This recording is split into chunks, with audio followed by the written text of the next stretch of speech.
कथा में प्रवेश करें कि रामायण शूर तरु की छाया,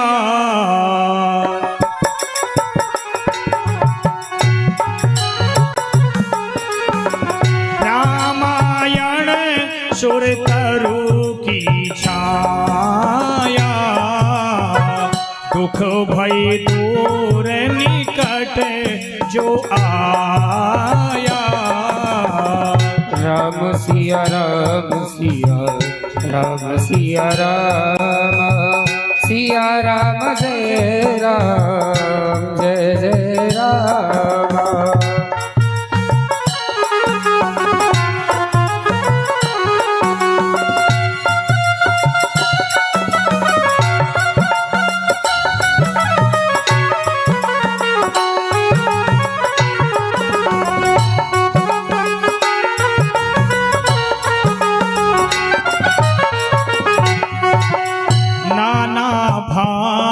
राम अवतारा, नाना भांति राम अवतारा, रामायण सतकोटि अपारा, ओ रामायण सतकोटि अपारा, रामायण सतकोटि अपारा।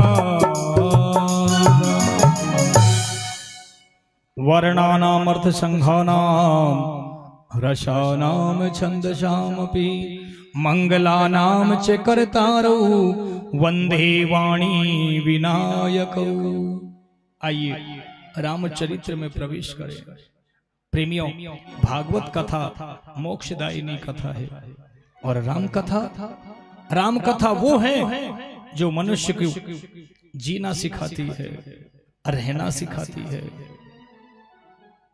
एक भाई को दूसरे भाई के साथ में कैसा व्यवहार करना चाहिए ये सिखाती है रामायण।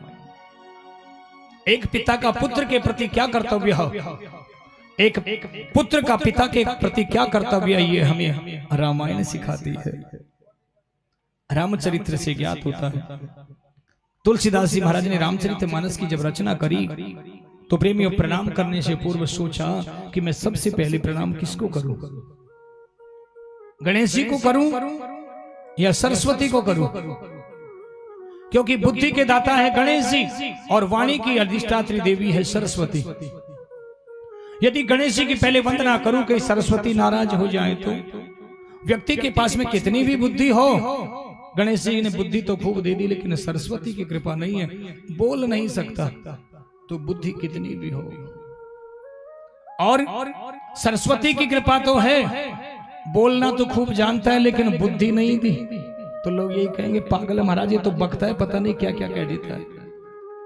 इसलिए दोनों का होना जरूरी है, इसलिए दोनों की वंदना करी है। मंगलानाम च कर्तारौ वंदे वाणी विनायको, सरस्वती और गणेश जी की दोनों की।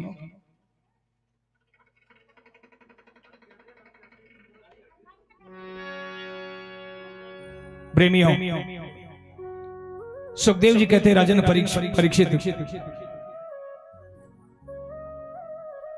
भगवान का इस धराधाम पर जन्म के अनेकों कारण, नाना भांति राम अवतारा, अनेकों कारण है।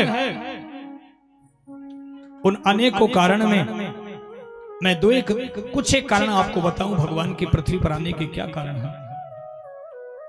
हे राजन परीक्षित, एक बार नारद जी महाराज भ्रमण करते करते हिमालय की तलेटी पर पहुंच गए हैं। वहां जाकर के और उनका ध्यान लग गया भगवान के चरणों में। ऐसा ध्यान लगा इंद्र भयभीत हो गया। इंद्र ने कामदेव को भेजा, लेकिन प्रेमियों कामदेव भी हार करके चले गया। नारद जी की तपस्या पूर्ण हुई। नारद जी ने सोचा अच्छा मैं कामदेव को जीत लिया। तो प्रेमियों योग संयोग से नारद जी महाराज चलते चलते ब्रह्मा जी के पास पहुंच गए और ब्रह्मा जी को प्रणाम करके कहने लगे, ब्रह्मा जी मैंने कामदेव को जीत लिया। ब्रह्मा जी ने कहा अच्छा भैया, लेकिन ये किसी और से मत कहना, ठीक है। नारद जी यहां से चलते हुए भगवान भोलेनाथ के पास पहुंचे कैलाश में, और भगवान भोलेनाथ से भी जाकर के यही कह दिया कि प्रभु मैंने कामदेव को जीत लिया। भगवान भोलेनाथ कहने लगे नारद तूने ये हमसे तो कह दिया, लेकिन आगे मत कहना किसी से, और विशेषकर भगवान विष्णु से तो बात चले जब भी मत कहना। लेकिन नारद जी ने सोचा कि क्यों ना कहूं, मैंने कोई चोरी थोड़ी की है, भगवान का भजन किया है। अब प्रेमियों नारद जी चल दिए भगवान विष्णु के पास, और भगवान विष्णु को भी प्रणाम करके कह दिया कि प्रभु मैंने कामदेव को जीत लिया। वाह नारद, कामदेव को जीत लिया कि हाँ प्रभु धन्य है आप। चलो अच्छी बात है। भगवान जान गए कि नारद मेरा परम भक्त है, लेकिन इसके हृदय में अहंकार का अंकुर फूट गया है, अहंकार हो गया है इसको, इसलिए इसका अहंकार दूर करूं। तो प्रेमियों भगवान नारायण ने जिस रास्ते से नारद आए थे उसी रास्ते से जब जा रहे थे तो उसी रास्ते में एक अनुपम शहर बसा दिया। शील निधि नाम का राजा है और विश्व मोहिनी नाम की उसकी कन्या है, जिसका स्वयंवर हो रहा था। नारद जी ने देखा ये शहर तो बड़ा अनोखा सजरा है, निवेदन किया, लोगों से पूछा भैया ये शहर क्यों सज रहा है।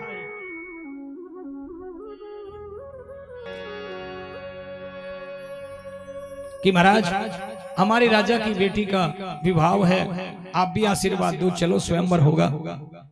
नारद जी भी चले गए। राजा ने प्रणाम करके शील निधि ने अपनी बेटी विश्व मोहिनी को उनके चरणों में ला करके बिठाया।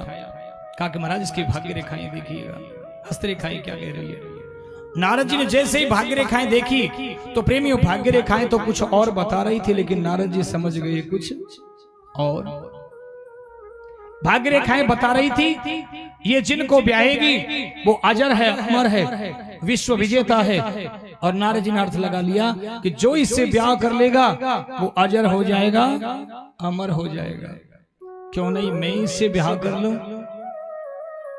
लेकिन हाथ देख करके और चल दिए वहां से, और विचार करने लगे कि मैं एक तो स्वयंवर है, ये तो अब वर को देख करके ब्याह करेगी, सुंदर देखेगी, अब मैं सुंदर हूं नहीं तो रूप किससे मांगू।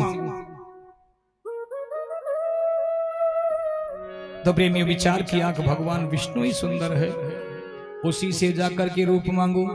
तो भगवान विष्णु के पास ही पहुंच गए, शंकर जी को छोड़ दिया और ब्रह्मा जी